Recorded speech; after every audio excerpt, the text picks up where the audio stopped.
Bonjour à tous et bienvenue pour cet épisode numéro 205 du Basket Lab, le laboratoire du jeu. Alors aujourd'hui, c'est un react sur le match entre Boston et Denver. Bon, alors, comment ça va chez vous ? J'espère que ça va. J'espère que, d'ailleurs, je ne sais pas, peut-être que vous n'avez toujours pas écouté l'hebdo de lundi. Comme tous les lundis matins, nous avons notre hebdomadaire, bien entendu. Une hebdo où on revient sur les matchs de la semaine, mais le problème, c'est que c'est qu'on enregistre toujours un peu avant pour que ça sorte toujours pile le lundi. Donc voilà, et donc, en l'occurrence, le match entre Denver et Boston a eu lieu après l'enregistrement. Donc, je me suis dit, voilà, on va se prendre un petit temps. Vous savez que j'aime bien faire des petits reacts, parler un peu tactiquement de matchs. On l'avait fait pour la finale de la NBA Cup. On l'avait fait plus récemment pour les matchs de Noël. Des petites observations tactiques, en fait, comme ça. Et donc là, aujourd'hui, je me suis dit, on va prendre quelques minutes. Donc, une petite heure aujourd'hui pour parler de ce Denver-Boston, puisque, oui, c'est mine de rien, une probable finale NBA. Si ça se trouve, on aura ce même match-up en juin prochain. Et puis, surtout, en vérité, le match était vraiment fabuleux. D'un niveau tactique passionnant, donc je me suis dit, allez, on allume le micro, on se fait un petit react de quelques minutes. Bon, ça a duré plus que prévu. Mais voilà, aujourd'hui, on va décortiquer tout ça. Et pour vous dire, là, c'est plutôt sur un aspect stratégique, on va dire, à une échelle macroscopique, aujourd'hui, ce dont je vais parler. Il y a une partie un peu de stats, il y a une partie surtout tactique, en fait. On parle des schémas de jeu qui ont été mis en place et comment est-ce que chaque équipe a essayé d'y répondre, les enjeux. Bref, donc un peu une échelle macro. Si ça vous intéresse, tout ce qui est un peu plus micro, donc un peu plus dans le détail, ou tout simplement si vous avez envie de voir des exemples concrets de ce dont je parle aujourd'hui relativement rapidement, normalement, si tout se passe bien, lundi soir, donc là, vous écoutez mardi, si tout va bien, et donc, si tout va bien, hier soir, lundi soir, nous avons fait un live Twitch vidéo pour décortiquer tout ça.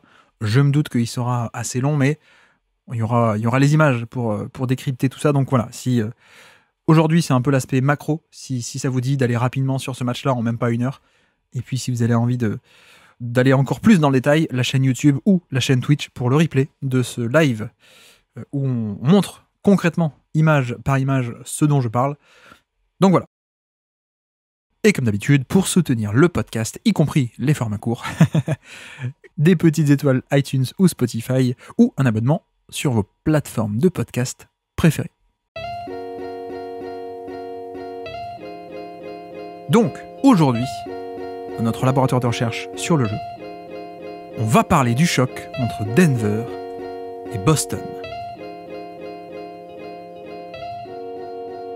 Bienvenue dans le Basket Lab.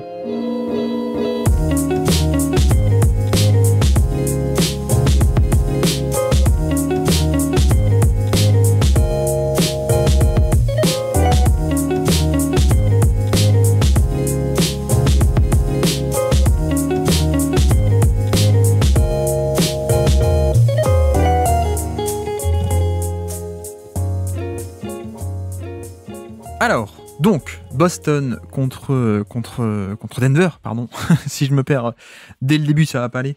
Donc oui, la victoire de Denver contre Boston, qui a été pour moi un des meilleurs matchs de la saison, je pense. Là, de tête, je pense de suite au Boston Golden State qu'on avait vu chez les Warriors, Tracy Jackson-Davis et tout, Stephen Curry clutch, etc. Il y en aurait d'autres, sans doute, évidemment, mais voilà, pour moi, c'était un des gros matchs de la saison, donc ça me paraît intéressant de faire un react, surtout que, en effet, c'était pas que le niveau de jeu, c'était pas que l'intensité, c'était pas que deux grosses équipes. Pour moi, on a eu une vraie affiche qui a été passionnante tactiquement, et du début à la fin, en fait. Donc c'est aussi pour ça que je voulais en parler, et notamment, je pense qu'on a eu un match, avec sans doute un enjeu qui était assez fort, et ce qui a donné, pour moi, un match qui n'était pas classique, en tout cas pas dans les standards habituels de la saison régulière. J'irai pas jusqu'à dire que c'était un match digne des finales NBA ou quoi que ce soit, mais honnêtement, on n'en est pas si loin que ça dans un contexte de play-off où chaque possession compte énormément et on a des ajustements tactiques tout le long du match. En général, on sait que parfois, c'est peut-être un peu moins réactif sur la saison régulière où on tente un peu plus de choses, ou voilà, je sais pas, mais il y a toujours un rythme un peu plus cool, légèrement en saison régulière, c'est vrai. Et là, j'ai trouvé que le match était presque digne. de playoffs, donc c'était d'autant plus plaisant. Et il faut dire aussi que, sans doute, pourquoi est-ce qu'on avait aussi un tel enjeu, c'est parce que il y avait un record derrière. Et d'ailleurs, il y a toujours un record derrière, mais bon, si vous suivez Boston, je pense que vous n'êtes pas passé à côté du fait que, pour l'instant, les Celtics étaient invaincus à domicile. Et donc, en l'occurrence, on commençait un peu à dire à droite à gauche, ça commençait à monter légèrement, mais sûrement. On commençait à parler du record de saison régulière à la maison. Le fameux record, non pas en général, mais à domicile. Record détenu par deux équipes, d'ailleurs. À la fois les Spurs de 2016, qui ont réussi à obtenir le record face aux Warriors de 2016, qui aussi étaient courés après ça.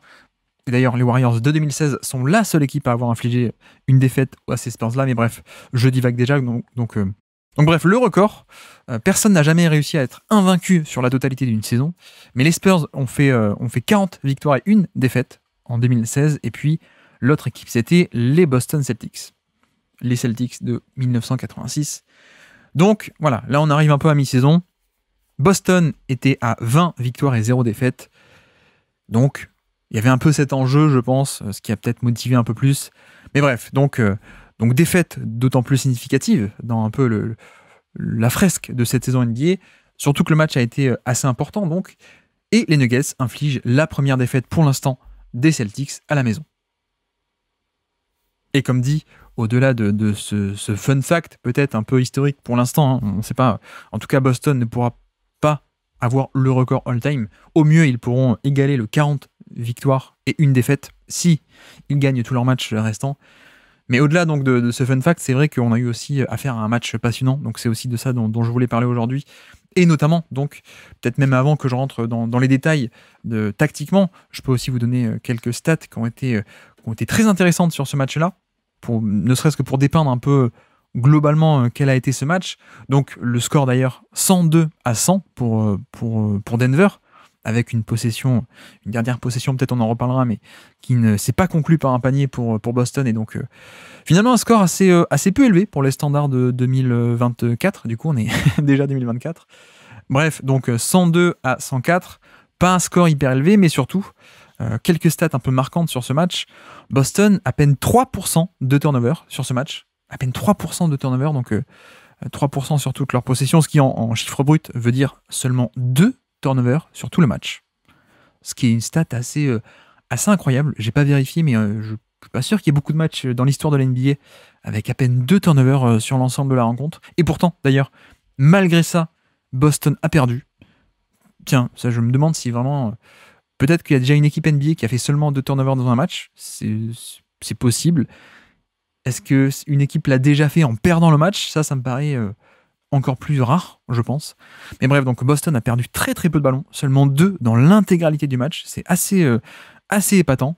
De l'autre côté aussi, on a eu assez peu de lancers francs, au final, puisque à la fois Denver et Boston ont eu des fréquences de lancers francs assez faibles, dans le 9e centile et dans le 13e centile à peine de tous les matchs de cette saison, donc à peine mieux que 9% de tous les matchs et à peine mieux que 13% de tous les matchs pour les deux performances de Denver et Boston, donc finalement assez peu de lancers francs, et c'est d'autant plus notable, je pense, que de l'autre côté, on a eu également 2 très faibles fréquences de tirs au panier. Alors, peut-être ça vous étonnera assez peu pour Boston, et d'ailleurs aussi pour Denver. C'est pas tant pas tant des machines à drive, ces deux équipes.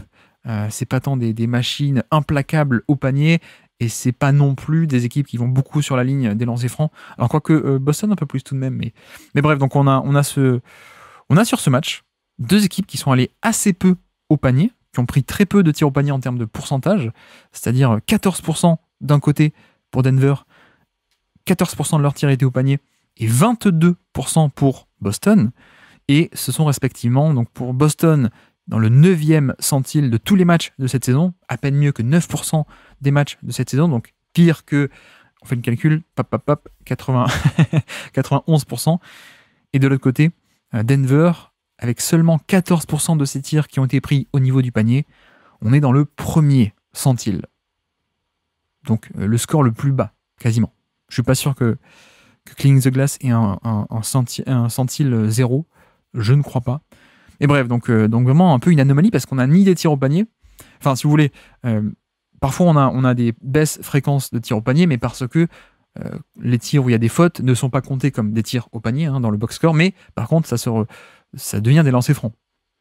Si je vais au panier, je fais un drive et qu'on me fait une faute, dans le box score, il n'y a pas un tir au panier, mais par contre, il y a des lancers francs. Là, en l'occurrence, donc, on a eu très peu de tirs au panier, et donc, également, comme je vous ai dit, très peu de tirs au niveau des lancers francs. Donc, on a eu deux équipes qui ne sont pas allées tant que ça au niveau du panier. Je pense que c'est aussi un testament, comme on dit. J'espère qu'on le dit. Un signe, en tout cas, des bonnes défenses, notamment la capacité des deux équipes à bien défendre le panier. Donc ça, c'est aussi un bon point et une stat assez notable sur ce match. Donc le premier, très peu de turnover pour Boston, qui pourtant a perdu. Un chiffre record de turnover très faible et pourtant ils ont perdu. Très peu de lancers francs des deux côtés. Très peu de tirs au panier des deux côtés. Et la différence, en termes de répartition des tirs sur ce match-là, ça a été que Boston a pris quasiment la moitié de ses tirs à 3 points, 46%. Alors que Denver, de son côté, c'était 49% de tirs à mi-distance. Sur l'ensemble des mi-distances, donc les longs tirs de points, mais aussi les tirs dans la short mi-distance, donc ce qu'on appelle un peu la zone des flotteurs, grosso modo. Flotteurs, hookshot, voilà. Pas directement sous le panier, mais un peu plus loin. Donc c'est aussi là-dessus que se fait un peu la différence en termes de profil de tir, on va dire.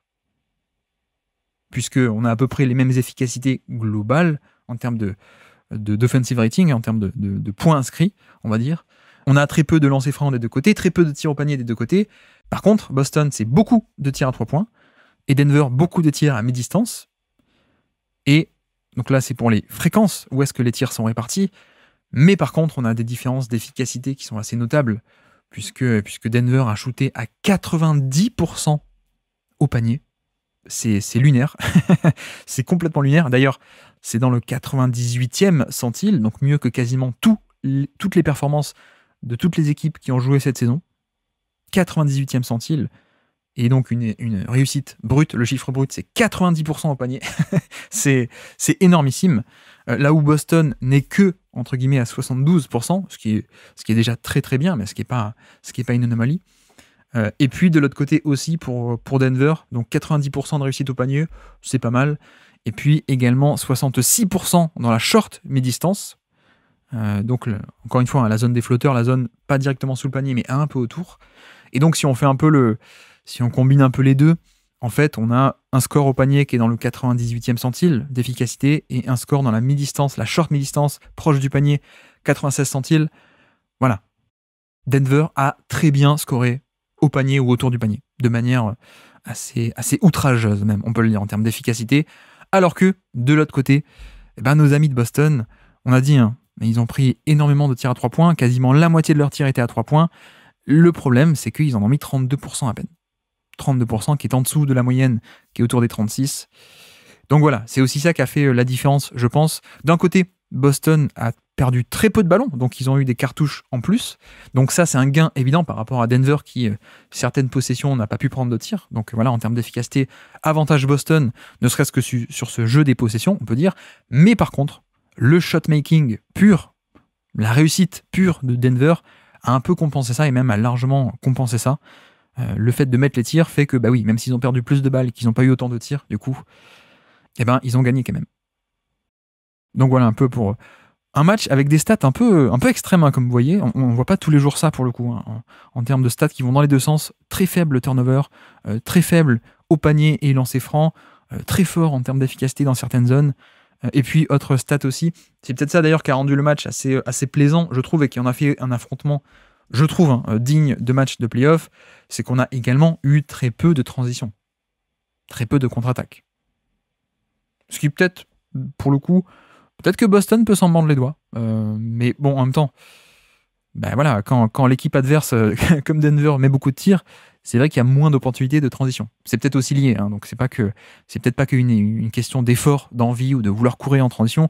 Tu peux pas lancer une contre-attaque si Denver met le tir. Et comme on a vu, ils ont mis leur tir avec une efficacité qui était assez démente dans certaines zones. Donc, de facto, il y avait peut-être une limite en termes de nombre de possessions possibles à jouer. Mais voilà, c'est ce qui a donné, je pense pour moi aussi, un sentiment de vrai match intéressant, digne de play-off. C'est que on a eu une vraie bataille de demi-terrain, donc là où la tactique est la plus passionnante, à mon sens. Parce que oui, On a eu à peine 8% et 9% de fréquence de transition sur ce match-là, de fréquence de contre-attaque pour les deux équipes.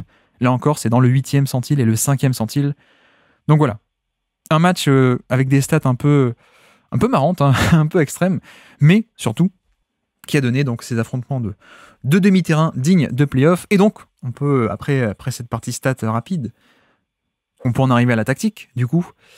Et c'est vrai que pour résumer ce match, pour moi, ce très grand match de saison régulière, je pense qu'on peut le résumer par c'était un jeu de match-up. Voilà, comme souvent d'ailleurs, comme de plus en plus en NBA, mais on a eu un vrai jeu de match-up de la part des deux équipes, on va essayer un peu de le détailler, puisque c'est ça qui a été vachement intéressant. Et en particulier, un jeu de match-up au niveau des pivots, évidemment, puisque en fait, autour de Jokic d'un côté et autour de Porzingis de l'autre, ça a été un jeu à qui va défendre qui. Et comment aussi, bien sûr.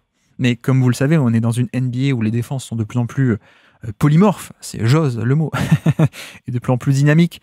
Et voilà, on n'est plus comme avant avec le poste 1 défend le poste 1, le poste 2 défend le poste 2, etc. jusqu'au le poste 5 défend le poste 5. Non, il n'y a plus autant ça. Donc voilà, on est beaucoup dans l'adaptabilité aujourd'hui avec parfois, enfin souvent même le rôle de safety défensif. On essaye de mettre son protecteur de panier sur un joueur qu'il peut abandonner. Là, on n'a pas eu trop ça sur ce match-là. En tout cas un peu, mais pas trop. C'était surtout par rapport en fait à l'attaque directe. C'est pas comme on l'a souvent décrit cette saison.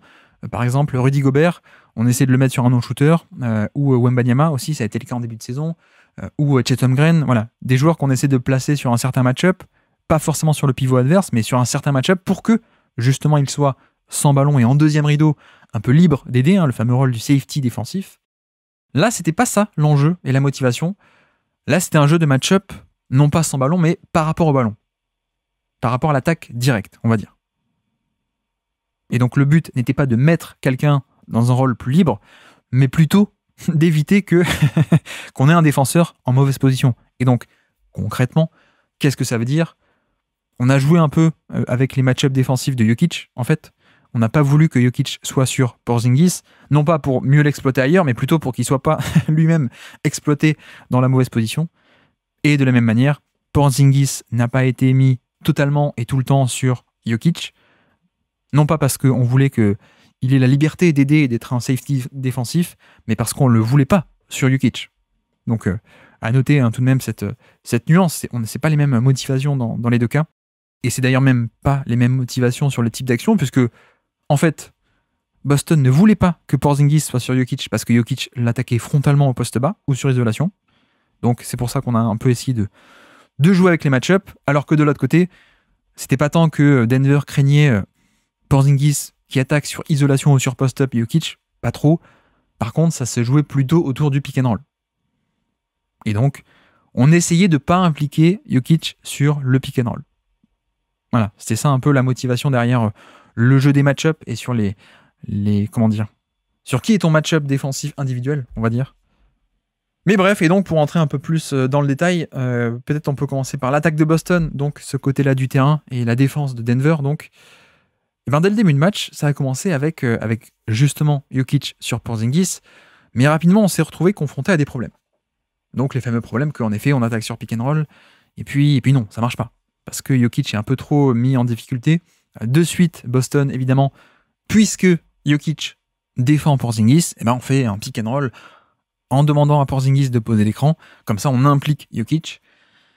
Et là-dessus, le type de couverture a été un peu différent, et c'est aussi c'est dans l'air du temps évidemment, et c'est ce que fait Denver depuis quelques années maintenant, un peu récemment. Vous savez que la couverture de base, c'est ce qu'on appelle le edge, donc on fait monter Jokic assez haut pour forcer la balle à aller ailleurs, et on compte un peu sur la défense en deuxième rideau.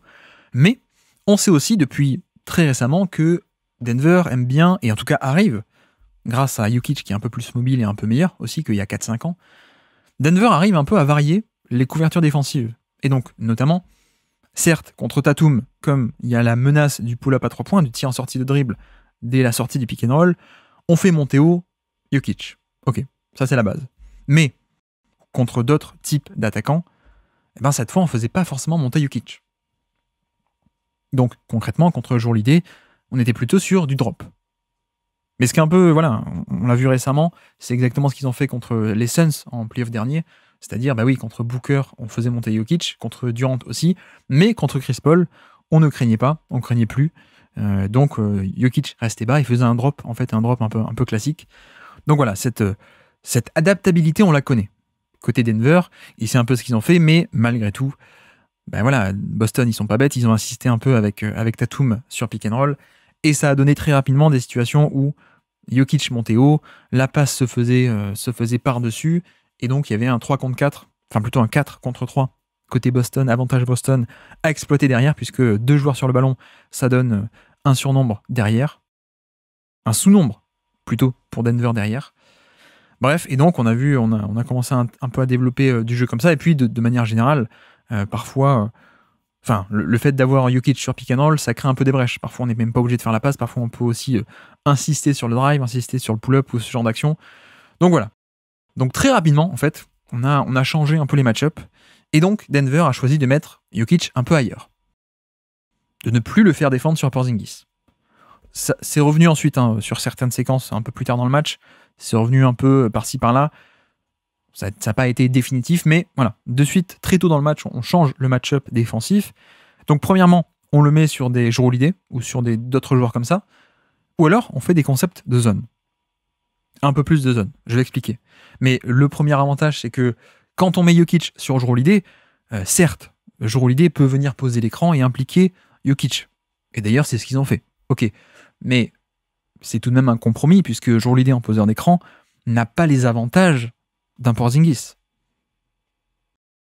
Que ce soit à la fois sur le roll, R-O-L-L, donc le fait de plonger au panier, Jrue Holiday, c'est un extérieur, donc il ne peut pas avoir cette verticalité et cette pression mise au panier, il n'a pas cette taille, et de la même manière, il n'a pas non plus le pick and pop avec le même degré de dangerosité, la même respectabilité, le même point de relâchement du tir qui est très très haut. Bref, voilà. Boston a en effet toujours insisté et essayé de cibler Jokic, d'accord, mais en se faisant, tu perds aussi un peu les avantages d'avoir Porzingis en poseur d'écran. Avec Jrue Holiday, ou avec d'autres, parfois ça a été d'autres, t'as pas le pick and pop et t'as pas le pick and roll. Et donc, ce qu'a fait Boston, c'est parfois ça, mais parfois aussi, ils ont fait plutôt le choix, même plutôt ça en première mi-temps, ça a été plutôt le choix de ok, on n'implique pas Jokic. Et on va continuer un peu à poser l'écran avec Porzingis. On va essayer un peu de développer le jeu comme ça. Et donc, sur un début de match où on avait 2 joueurs sur le ballon et donc le pick and pop était libre, ensuite, si on déplace Jokic et qu'on le met ailleurs, Denver, du coup, sur le pick and roll Tatum-Porzingis, ça devenait un switch. Beaucoup plus facilement. Et donc, le décalage est beaucoup plus facilement absorbé. Donc ça, c'était un peu le premier contre-move de la part de Denver, qui a essayé comme ça de stopper net, en fait, stopper le décalage, c'est-à-dire on enlève Jokic de l'action, et puis ensuite on fait un switch, donc on annihile tout décalage possible sur l'écran entre Tatum et Porzingis. Et puis, l'autre élément qui a été testé, et ça tombe bien puisqu'on est en plein playoff NFL, je veux pas vous spoiler, mais on a eu des bons matchs ce week-end. Mais oui, on est en plein playoff NFL, et on est un peu sur cette tendance qui se développe de plus en plus, qu'on a vu venir depuis des années, et ça se développe très très rapidement actuellement, c'est-à-dire des défenses à moitié homme à homme, à moitié zone. Vous savez qu'en NBA, on a souvent soit du homme à homme strict et individuel, chacun prend son homme et chacun le suit, ou alors beaucoup de zones aussi, donc la zone 3-2, la zone 2-2, 1, etc., etc. Ce qu'on est en train de voir de plus en plus, c'est un peu un mélange des deux. C'est-à-dire, donc là en l'occurrence, à la base, à peu près des concepts de défense d'homme à homme, mais avec aussi des légers accents par-ci par-là de zone. Donc notamment sur le cas précis de Jokic, on essaie de le faire rester plutôt proche du panier. Le reste de la défense, on est sur du homme à homme, et selon quel type d'action est développé, Jokic lui-même, il va suivre son propre attaquant, sur lequel il est en train de défendre, ok. Mais il y a aussi certaines fois où, en fait, Jokic va délaisser son propre match-up s'il remonte, joue un pick and roll ou s'il fait des trucs comme ça, et plutôt rester proche du panier. Et ce sont les autres défenseurs de Denver qui, du coup, c'est un peu de la zone, puisque on se passe la responsabilité, mais qui vont se charger du match-up que Jokic a abandonné. Et donc, on a eu plus que 2-3 d'ailleurs, possessions comme ça, où En gros, on a essayé de pas trop faire bouger Jokic, ce qui a plutôt pas mal marché. On a eu aussi le concept des pill switch, qu'on a développé récemment d'ailleurs dans une hebdo récente, il me semble. Mais le pill switch, en gros, pill, P-E-E-L, donc littéralement épeler, éplucher, pour la traduction, et vous voyez un peu l'idée, c'est-à-dire que on n'a pas forcément besoin d'un écran, ce sont deux joueurs qui, loin de l'action, s'échangent la responsabilité. Donc voilà, on a eu un peu de ce genre de choses. On a eu aussi des scram switch, par exemple, où Jokic était sur pick and roll, d'accord, on a le pick and pop qui s'écarte, donc c'est un peu loin pour Jokic de revenir sur le pick and pop, mais on a un troisième homme qui vient s'inviter dans l'action et qui lui vient aider depuis l'aile jusque le pick and pop, et comme ça, ensuite tout le monde coulisse dans un sens, et Jokic, après avoir défendu sur Tatum sur l'écran, il revient pas sur Porzingis parce que quelqu'un a déjà pris cette responsabilité. Quelqu'un coulisse aussi pour aider celui qui aide, etc. Et donc Jokic revient un peu plus loin de l'action, juste prendre un autre match-up. Voilà, on a eu pas mal de ce genre de petits exemples où on mélange un peu tous les concepts pour finalement faire que Jokic ne soit pas ciblé dans une attaque un peu traditionnelle et fixe de homme à homme. Donc voilà, c'était aussi un ajustement assez intéressant de la part de Boston, et qui a fait que, en fait, on a pu, comme ça, essayer de conserver un peu Boston hors de la raquette. Et ça a été un point assez intéressant, mais on y reviendra peut-être tout à l'heure. Et puis, autre élément assez important, je trouve aussi dans ce jeu des couvertures du pick and roll, et c'est quelque chose qu'on voit de plus en plus, je trouve, bon, qui est pas nouveau, hein, mais par exemple, je me suis fait la réflexion que les Clippers l'utilisaient pas mal, notamment contre, j'ai fait une fameuse vidéo Lakers contre Clippers qui a un peu tourné, mais les exemples, c'était ça aussi. C'est ce qu'on appelle un peu, en fait, c'est un late switch, mais presque j'ai envie de l'appeler un late drop actuellement. C'est-à-dire que, si on prend depuis le début, le switch, c'est on change directement sur l'écran. Donc il y a un écran, plutôt que d'avoir quelqu'un qui traverse l'écran, non, je prends le poseur d'écran, et toi qui étais sur le poseur d'écran, tu réceptionnes le porteur de balle après l'écran. Voilà, ça c'est un switch normal. Un drop, c'est non pas un switch, mais l'intérieur reste bas sur le pick and roll, plus bas que le niveau de l'écran, et pourquoi il fait ça ? Pour rester proche de l'arceau et pour laisser un peu d'espace, laisser l'attaquant venir, mais tout en bloquant le panier, et en tout cas en étant un peu plus prêt à reculer et à bloquer l'accès au panier. Donc voilà, ça c'est un drop, vous connaissez aussi. Et dans les drops, on a aussi ce qu'on appelle un late switch. C'est-à-dire que parfois, si l'attaquant arrive plutôt bien à manipuler tout ça, du genre James Harden qui part d'un côté et puis revient vers l'autre, donc je vais à droite et puis je snake, donc snake littéralement le serpent, hein. Je vais à droite et ensuite je vais à gauche. Voilà, c'est quelque chose qui peut aussi mettre en difficulté le drop, et notamment dans quel sens est-ce que le défenseur est en train de traverser l'écran, etc., etc. Donc, dans ces cas-là, on peut aussi appeler un late switch, c'est-à-dire que de base, on veut faire du drop, mais en fait, un late switch, donc un switch tard, annoncé tard, c'est-à-dire que la couverture se transforme en un switch. Si James Harden va à droite et qu'ensuite il part à gauche, le mec qui traversait l'écran, il va dans un sens, mais en fait c'est le mauvais sens, donc c'est un peu trop tard, qu'est-ce qu'on fait ? On dit non, on touche à rien, on fait un late switch, sinon si toi tu reviens aussi comme moi sur James Harden sur le ballon, c'est trop facile, parce que le poseur d'écran il peut aller tout seul au panier.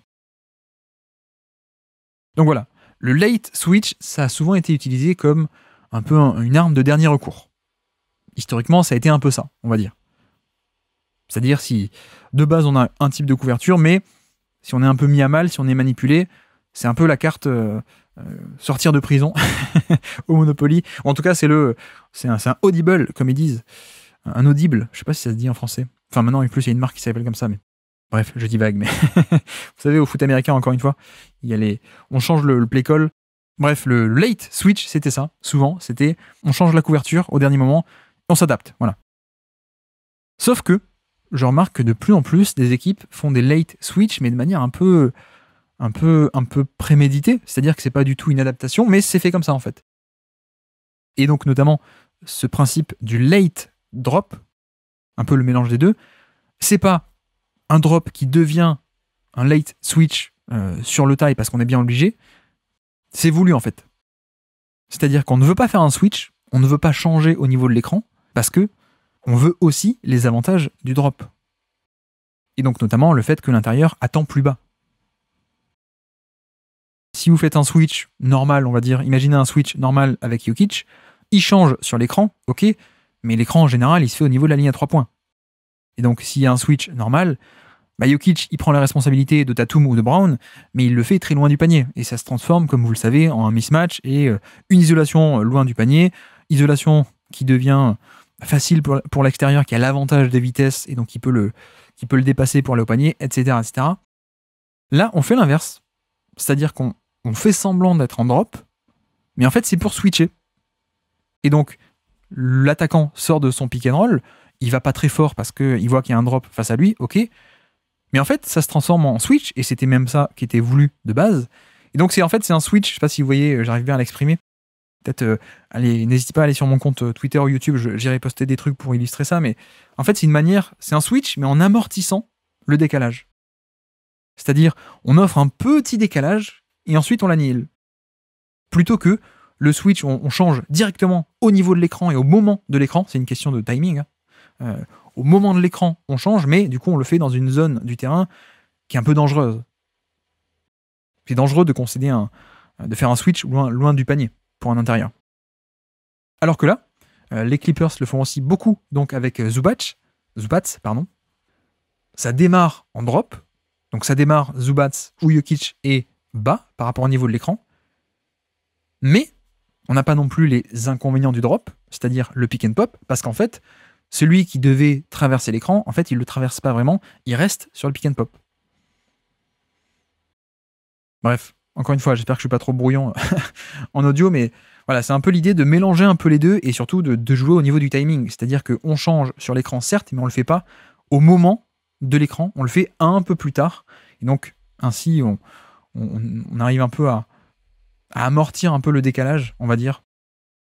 Bref, et donc ça, c'est une technique que Denver a utilisée et sur tout le match en fait avec Jokic. Dès que Jokic était sur pick and roll, on avait un peu ce late switch ou late drop, je sais pas, vous l'appelez comme vous voulez, qui fait que ça démarrait en drop, donc Tatum n'attaquait pas forcément hyper fort ou ne pouvait pas aller au panier parce que il y avait Jokic qui était pas loin du panier, ok, mais en même temps il n'y avait pas non plus le pick and pop puisque Michael Porter Jr. ou Aaron Gordon ou n'importe qui en fait restait aussi sur Porzingis au pick and pop.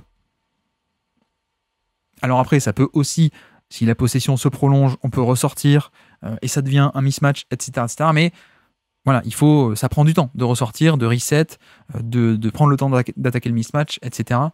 Donc c'est un laps de temps sur lequel la défense peut ensuite s'adapter. Mais là, l'idée, c'était qu'avec ce late switch, on laisse venir, mais on protège aussi le pick and pop de Porzingis avec le défenseur du porteur de balle qui reste sur l'écran, qui prend Porzingis. En tout cas, les fois où Porter Junior le faisait, parce que il y a une action notamment où Jokic appelle le late switch, ça vient pas, et finalement, oui, ça devient erreur de Michael Porter, ça devient un pick and pop facile, mais bref. Les erreurs de Michael Porter Jr., il y en a fréquemment. Mais voilà. Voilà aussi comment est-ce que Denver a réussi à boucher l'espace et à réduire le nombre de tirs au panier de Boston. C'était avec ça. C'était avec ce late switch, ce late drop, qui fait que Boston n'allait pas directement et agressivement au panier, mais plutôt se laisser un peu piéger là-dedans. Donc ça a été aussi un point clé de ce match-là.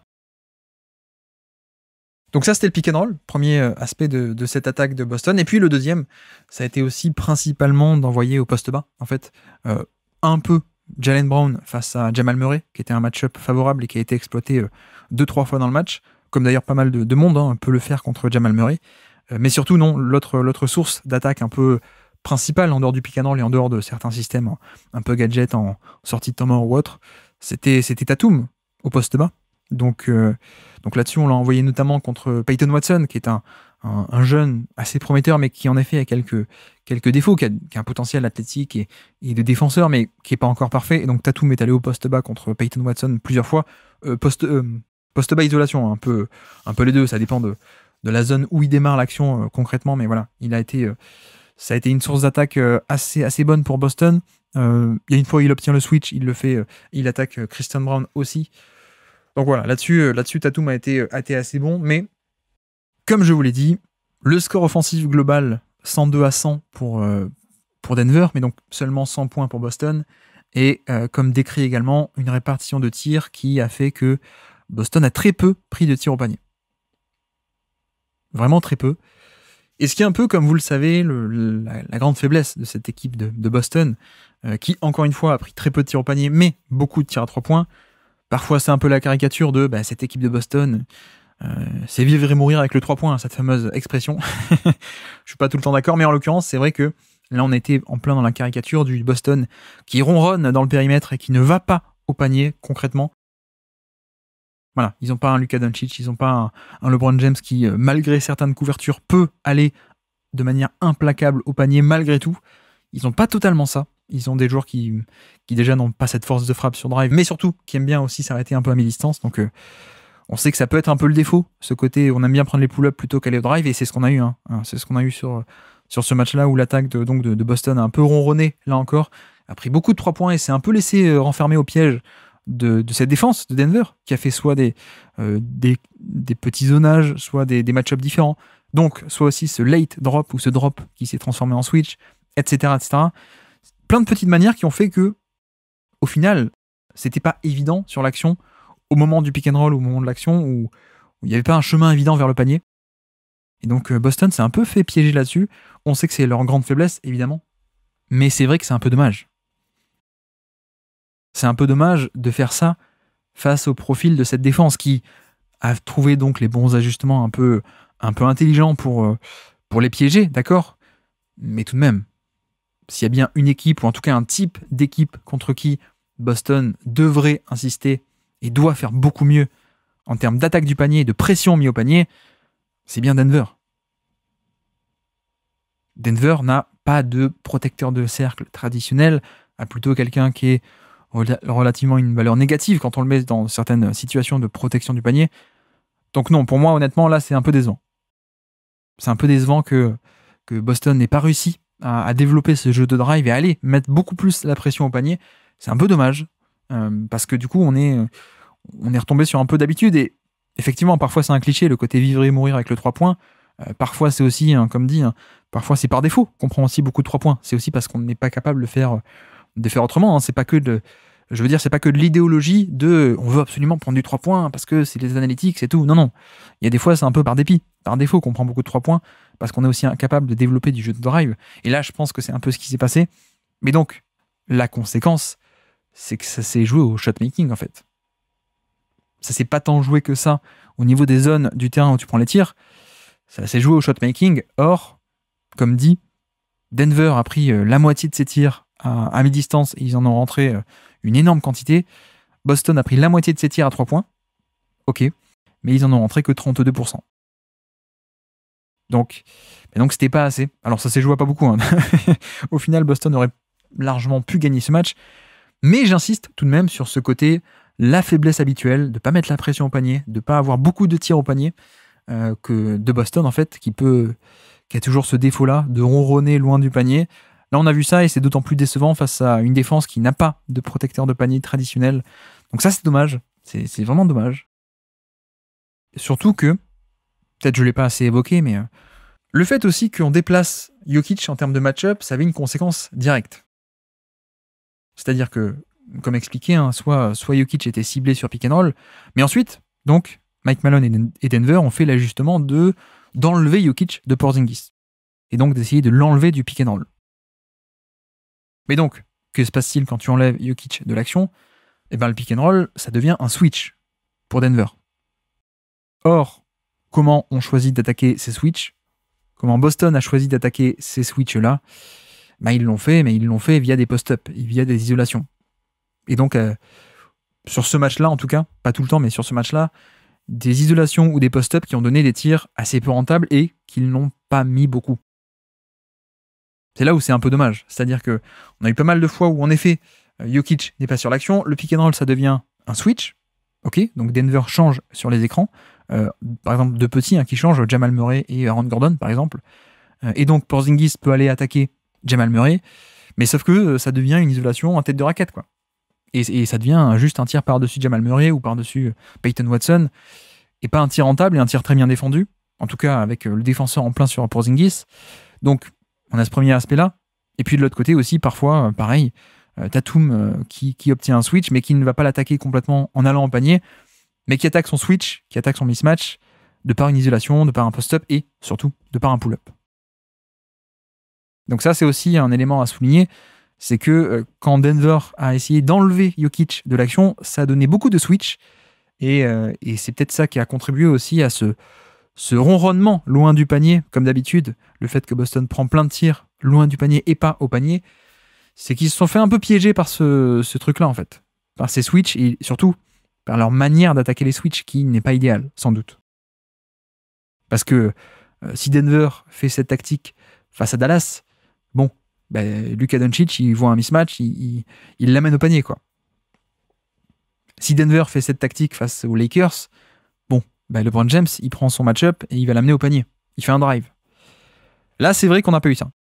On a eu beaucoup de Porzingis qui attaquent sur isolation ou sur post-up des joueurs plus petits, alors avec un certain succès, mais pas tout le temps. Un peu pareil pour Tatum, un peu pareil pour Brown parfois. Voilà, ce côté switch, finalement, a aussi piégé, en un sens, les Celtics, plus que ce qu'on aurait pu le penser. Mais, vu leur profil d'équipe qui peut avoir cette faiblesse, c'était aussi une bonne tactique d'insister là-dessus de la part de Mike Malone. Donc, voilà, au final, pas mal de choses plutôt bien, hein, comme vous voyez, de la part de Mike Malone et de Denver en termes de défense. C'est-à-dire l'ajustement déjà d'enlever Jokic du pick and roll, ou alors de l'aider avec certains concepts un peu de zone, ou de l'aider avec un troisième homme qui vient aider sur le pick and roll, etc., etc. Essayer de lui faciliter la vie. Parfois, d'ailleurs, je ne l'ai pas dit, mais 2-3 vraies séquences de zones, des vraies zones, je veux dire aussi. Le late switch, enfin le late drop, comme vous voulez, mais donc faire un switch, mais ne pas le faire au niveau de l'écran et loin du panier, laisser venir en forme de drop, puis transformer ça en switch. Voilà, plein de petites tactiques. Et puis donc, le fait de changer sur les écrans et d'appâter Boston sur ces fameuses isolations et post-up qu'ils aiment bien prendre, les fameux pull-ups qu'ils aiment bien prendre pour punir ça, qui ne sont pas en soi des tirs très rentables.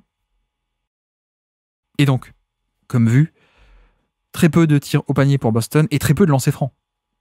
Mais ce qui va aussi un peu avec. Si vous avez un contre 1 et que vous décidez de l'attaquer sur un pull-up, il y a quand même infiniment moins de chances d'obtenir une faute sur un pull-up d'isolation que sur un drive d'isolation. Si vous allez au panier et vous faites un drive sur un contre 1, oui, il y a des chances d'avoir une faute. Alors que sur un pull-up, il y a quand même beaucoup moins de chances. Donc voilà les petits ajustements de la part de Mike Malone et de Denver qui ont fait qui ont donné ce profil de tir finalement pour Boston assez peu rentable, mais il faut le dire aussi, Boston n'est pas non plus si loin que ça de gagner le match, déjà. Le money time se joue pas à grand chose, hein, c'est un money time.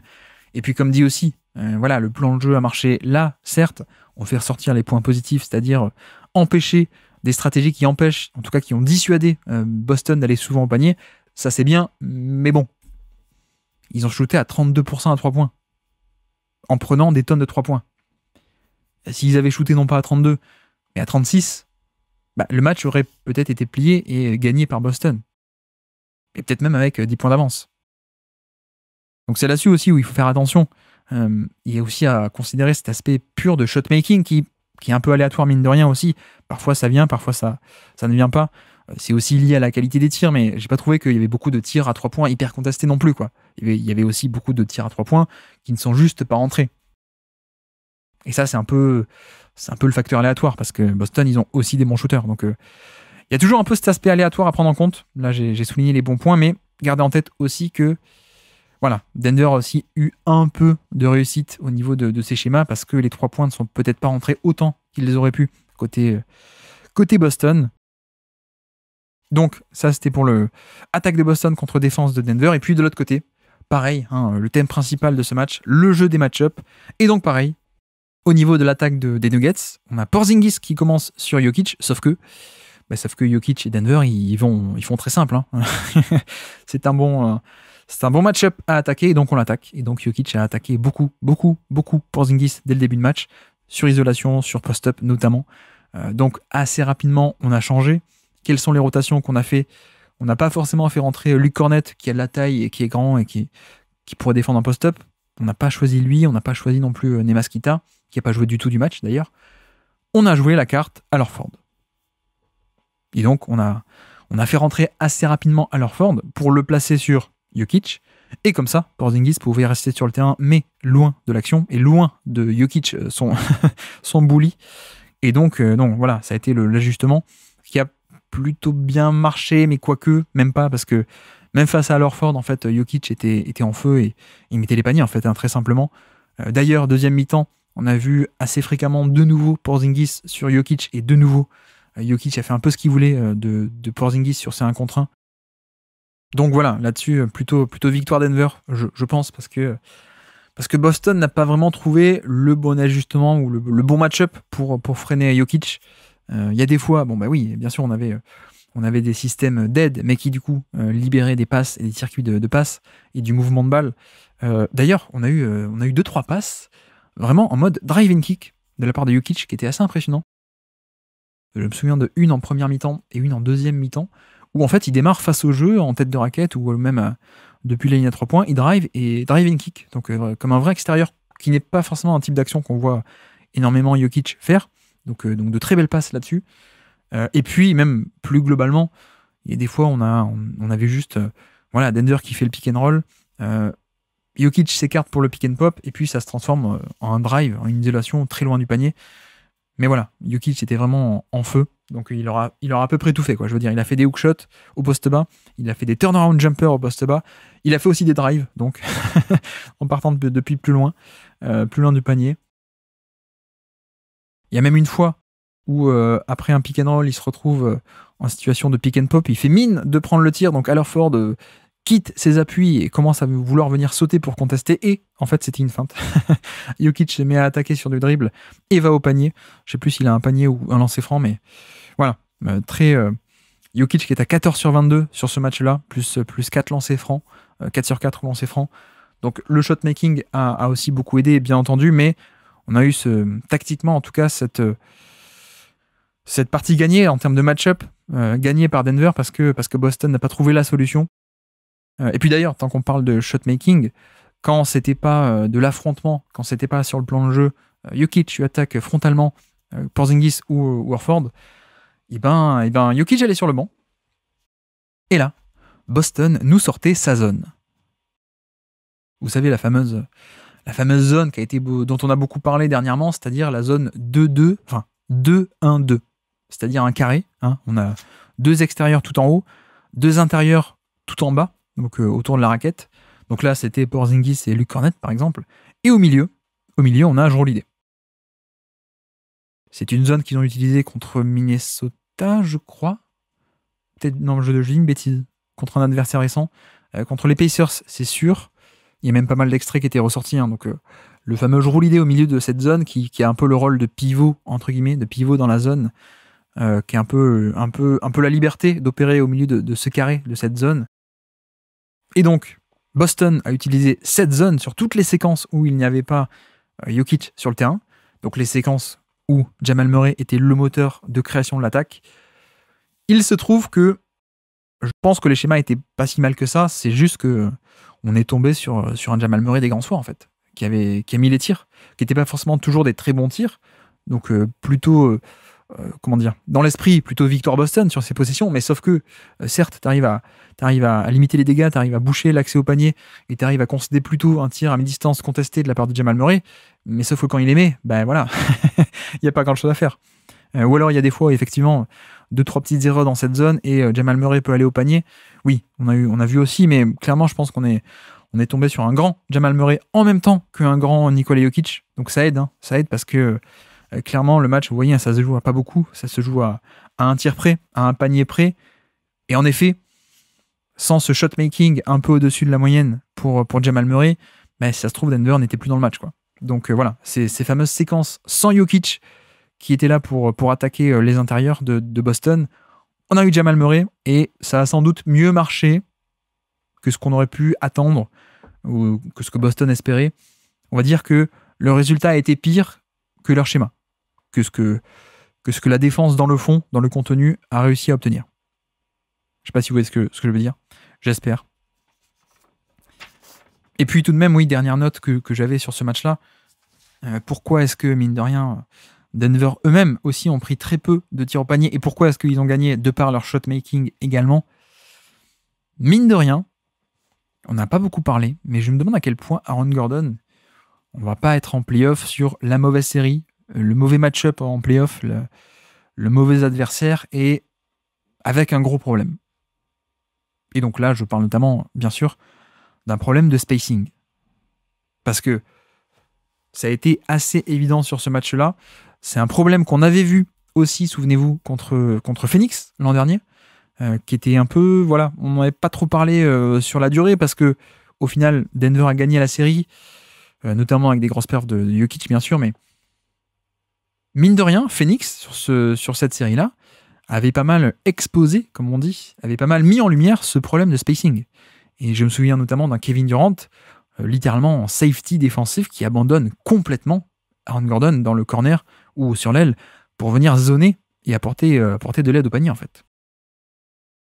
Et même pas, c'est même pas j'abandonne Aaron Gordon pour aider sur le drive. Non, c'est carrément je l'abandonne dès le début de la possession, avant même qu'il se passe quoi que ce soit, pour venir zoner, faire une pré-rotation très tôt dans la possession. Et ça avait posé pas mal de problèmes à l'attaque de Denver, mais on l'avait passé sous silence parce que finalement Denver était passé.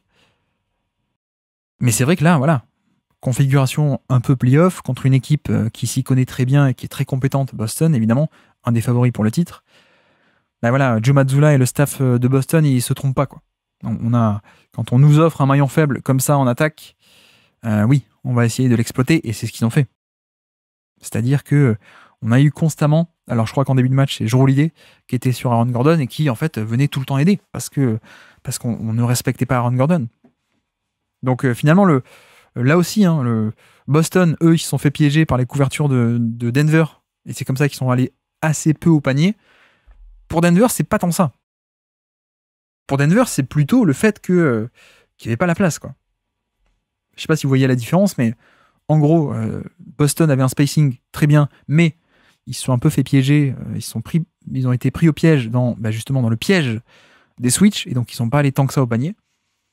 Denver, eux, c'était pas un choix, et c'était pas un mauvais choix.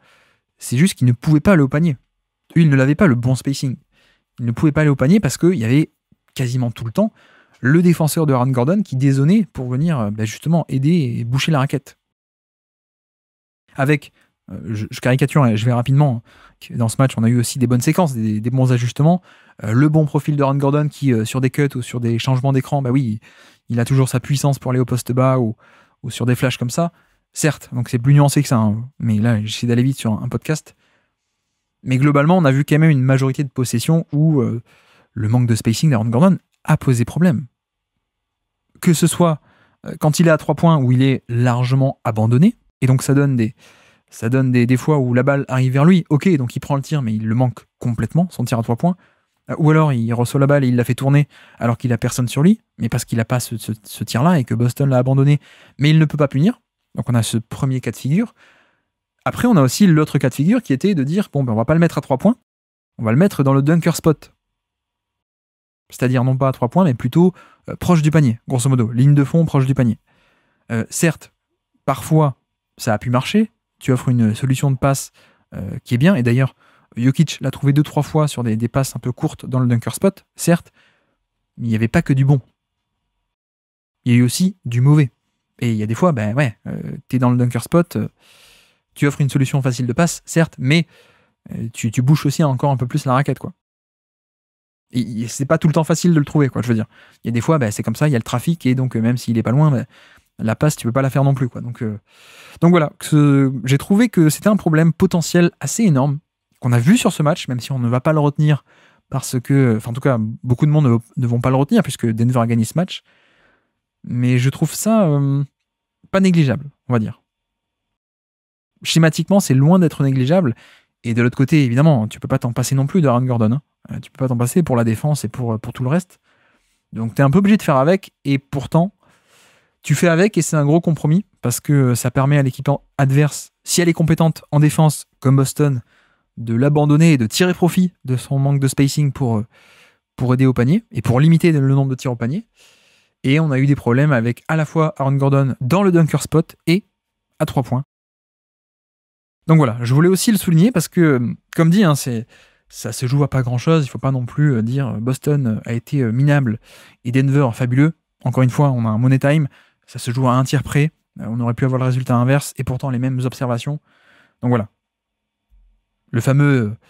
Même le défaut que j'ai dit, hein, le fameux Boston va pas beaucoup au panier, leur défaut habituel, etc. Vivre et mourir avec le 3 points. Ils auraient aussi très bien pu faire un match de même qualité, ne pas aller beaucoup au panier et gagner le match. Et dans ce cas-là, on aurait moins parlé de ce défaut-là. Peut-être à tort, mais voilà, c'est toujours le biais du résultat. Et là, c'est pareil. Denver a gagné, mais c'est pas pour ça que tout était bien. Parce que je pense que Denver aussi a gagné, parce que un shot-making de haute qualité, hein, de la réussite au tir, sur les tirs de star, notamment hein, Jamal Murray et Jokic. Et puis, attention à ne pas passer sous silence ce défaut qui m'a l'air majeur, je ne sais pas, conséquent, je ne sais pas, mais en tout cas, loin d'être négligeable, ça c'est sûr. Donc voilà, un peu de nuance pour, pour terminer. Un match fabuleux, gagné par Denver et perdu par Boston, mais comme vous voyez, du bon et du moins bon des deux côtés du terrain. Avec si Boston shoot un peu mieux, ça passe. Si Boston, sur 2-3 possessions, tire encore plus profit du manque de spacing de Aaron Gordon, ça passe aussi. Si Denver n'a pas cette réussite, ça passe aussi. Mais tout de même, de très bonnes choses qui ont été faites et qui ont marché et qui ont amené à cette victoire de la part de Denver en défense comme en attaque. Le plan de jeu offensif de s'appuyer sur Jokic au poste bas ou sur 1 contre 1. Le plan de jeu défensif d'arriver à protéger le panier, etc., etc. Pas mal de points soulevés. J'espère que j'aurai été assez clair. Mais voilà pour ce match qui donc aura été un des chocs de la saison pour l'instant. Les Boston Celtics ne sont plus invaincus. On verra s'ils arrivent à faire le record, à égaler le record de 40 victoires et 1 défaite. Nous ne sommes qu'à mi-saison, le chemin est encore long. Mais un match fabuleux et une victoire significative et tactiquement passionnante de la part de Denver contre Boston.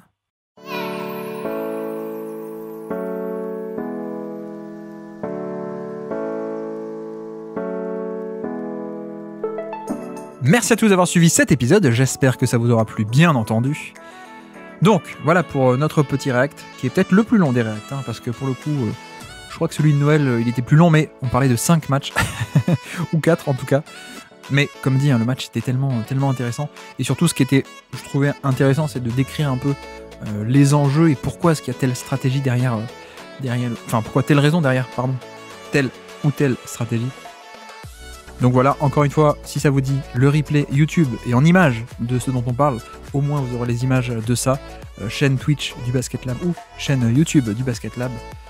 Donc voilà, et donc après cet épisode bonus qui n'était pas prévu, et qui d'ailleurs, vous avez remarqué, hein, même si ne serait pas rentré, hein, en 1 heure on n'aurait pas pu aller autant dans le détail dans une hebdo.